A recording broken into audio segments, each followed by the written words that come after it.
Ces obligations vaccinales en milieu du travail sont-elles légales? La question mérite d'être posée. On le sait, hier, la Colombie-Britannique a décidé que la vaccination serait requise pour tous les travailleurs des centres de soins de longue durée. Pour décortiquer l'aspect légal de ces mesures, je reçois l'avocat spécialisé en droit du travail, relations industrielles et droit de la personne, maître David Brown. Bonsoir. Bonsoir. Alors, la Colombie-Britannique donc, encourage les entreprises à instaurer leurs propres règles en matière de vaccination obligatoire. Une entreprise peut-elle alors contraindre ses employés à la vaccination? C'est une question qui est très compliquée. Et bien sûr, c'est une question qui est nouvellement posée dans nos communautés. Et donc, toujours aujourd'hui, il y a beaucoup de questions qui sont non répondues à cette question-là. Effectivement, lorsqu'on est en train d'exiger la vaccination de nos employés, on est à une intersection de différentes formes de la loi, incluant le droit contractuel, les droits à la protection privée et les droits de la personne. Et donc, vraiment, il faudrait prendre un point de vue mesuré et équilibré qui prend en considération tous ces critères-là. Et alors, un employé peut-il refuser de se plier à une telle exigence?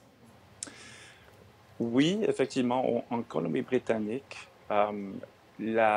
l'information médicale, l'information par rapport à la santé de l'individuel est protégée par la loi de la protection de l'information privée. Et si on lui demande d'offrir l'information médicale qui est non reliée à son emploi, il peut refuser d'offrir une réponse à cette question-là. Donc, en théorie, un employé peut refuser de donner ses informations personnelles médicales. Euh, et là, il faudrait voir toutes les circonstances dans le cas par cas. Et alors, est-ce que la preuve de vaccination peut constituer un critère à l'embauche dorénavant?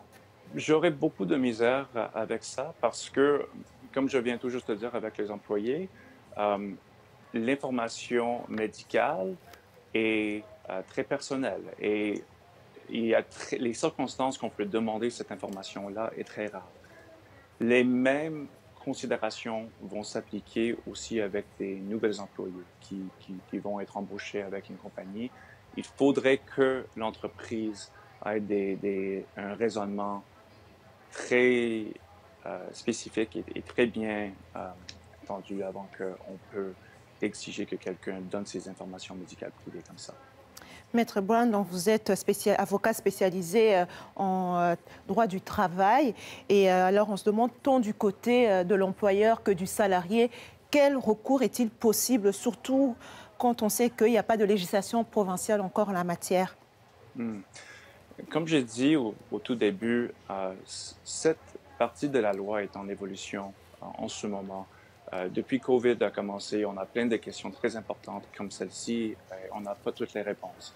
Mais ceci étant dit, quelques recours qui sont offerts à l'individu, s'ils sont mis dans cette position-là, il peut premièrement poser une plainte auprès du bureau du, du commissaire de la vie privée.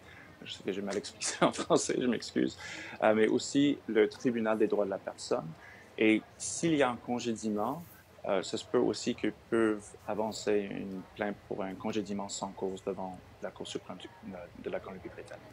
Et la question que beaucoup se posent, alors faut-il s'attendre à ce que les cours et tribunaux soient de plus en plus saisis avec ces dernières mesures?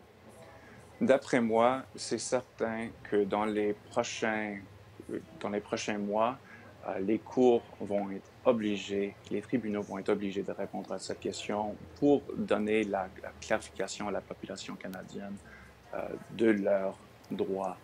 Euh, Souvent, il y a un délai. Lorsqu'on a une question sociale, une question dans la communauté, il y a souvent un délai de plusieurs semaines, des mois, même des années avant que ça se présente devant une cour pour être décidé d'une manière finale.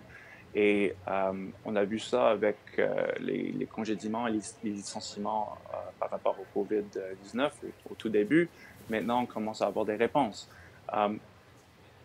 l'exigence d'un vaccin, je pense que ça va être une question pareille. Et nos cours éventuellement vont être saisis de cette question-là. Merci beaucoup, Maître David Brown, d'avoir pris le temps de décortiquer ça avec nous. C'est un sujet complexe, on en reparlera certainement. Merci, au revoir. Merci, au revoir.